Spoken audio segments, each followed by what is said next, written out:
Salut à tous, on part pour le WOD 51. Donc pour le warm-up, on va avoir besoin de 2 bouteilles d'eau. Ça devrait suffire. Si vous en avez qu'une, et ben vous travaillerez avec une. N'oubliez pas de faire le changement des bras dans ce cas-là.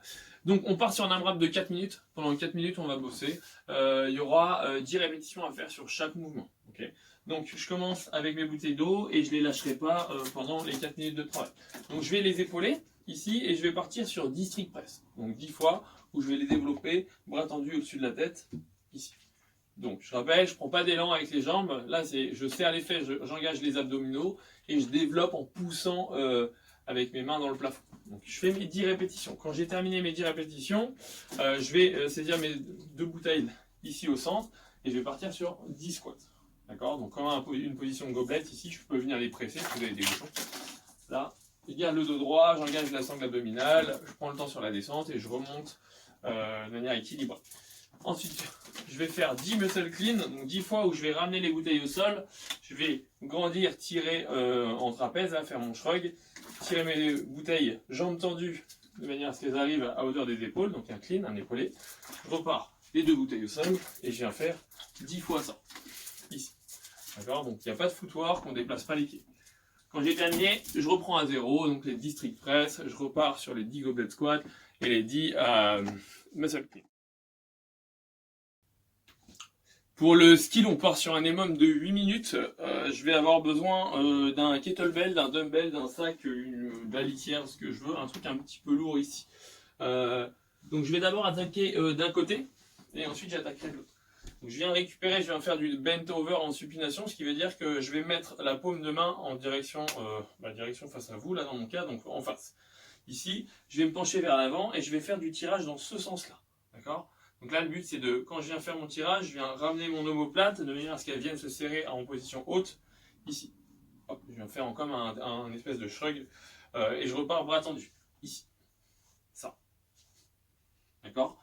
Donc, EMOM 8 minutes, donc un départ toutes les minutes. Je commence d'abord par mon bras droit, ensuite j'attaquerai sur mon bras gauche, et j'ai 20 répétitions à faire dans la minute. Ce qui veut dire que première minute, je fais côté droit 20 répétitions, je pose mon poids, et ensuite je change de bras dans la minute d'après. Donc on a au total 80 tirages à faire par bras. Pour le Metcon, on part sur un AMRAP de 10 minutes. Donc si j'ai un kettlebell lourd ou un dumbbell lourd, un sac comme sur le skill, et je le récupère et je travaillerai avec. Ça, ce sera pour la partie des RX. Si je suis intermédiaire, je récupère 2 bouteilles d'eau et je travaillerai avec mes 2 bouteilles d'eau durant le Metcon. Si j'ai une seule bouteille d'eau, je prendrai la difficulté Scale 1. Okay. Si jamais vous avez une barre, vous pouvez le faire avec une barre, même avec une barre à vide ou une barre très légère, ça ne posera pas le souci. Donc, AMRAP 10 minutes. J'ai 2 répétitions à faire sur chaque mouvement, 4, 6, 8, 10, etc. jusqu'à temps que ça se termine. Le premier mouvement. Donc, je vais avoir besoin de mon kettlebell de toute façon dans tous les mouvements ici. J'ai 2 cleans à faire. D'accord ? Donc 2 fois un épaulé, un muscle en power, en squat. Mon squat, je vous le déconseille. Mais le but ici, ça va être de se grandir, de venir épauler mon kettlebell ou mon dumbbell ici et repartir au sol. Je retouche le sol, je peux changer de main si je veux pour pouvoir équilibrer le corps. Mais sinon, je peux toujours tout faire du même côté, ce que je déconseille complètement. Et ensuite, je vais partir sur un front rack squat. Donc un squat avec les bouteilles d'eau, les kettlebells, les dumbbells posés sur mon bras ici en avant de moi. D'accord ? En avant de ma ligne. Et surtout pas ici.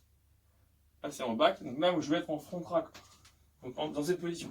Et je vais partir dans la foulée sur 2 squats. Donc 2 fois où je pars sur un squat ici. Donc là, je fais attention parce que j'ai un vrai déséquilibre à cause du poids. Je prends le temps sur ma descente. Quand j'ai terminé mes 2 squats ici, je vais regarder ce qui se passe au-dessus. Je vais faire des shoulder to overhead. Donc ça veut dire des épaules à au-dessus de la tête. Il faut que j'envoie l'objet de la meilleure manière pour moi. Je peux faire un strict press ici, je peux faire un push press, je peux aussi faire un push jerk. Je peux éventuellement faire un split jerk, mais avec un kettlebell, je suis pas sûr que ce soit très efficace, etc. Donc je dois l'envoyer 2 fois au-dessus de la tête. Pareil, je suis pas obligé de changer de bras, mais au fur et à mesure, si vous faites tout du bras droit, je pense que ça va créer un gros déséquilibre au sein de votre corps. Donc le but, c'est de travailler de manière quasiment équilibrée en permanence. Voilà. Quand j'ai terminé le tour des 2, je fais exactement la même chose du tour des 4, tour des 6, tour des 8, etc. Voilà, on attend vos scores et on a hâte de vous retrouver.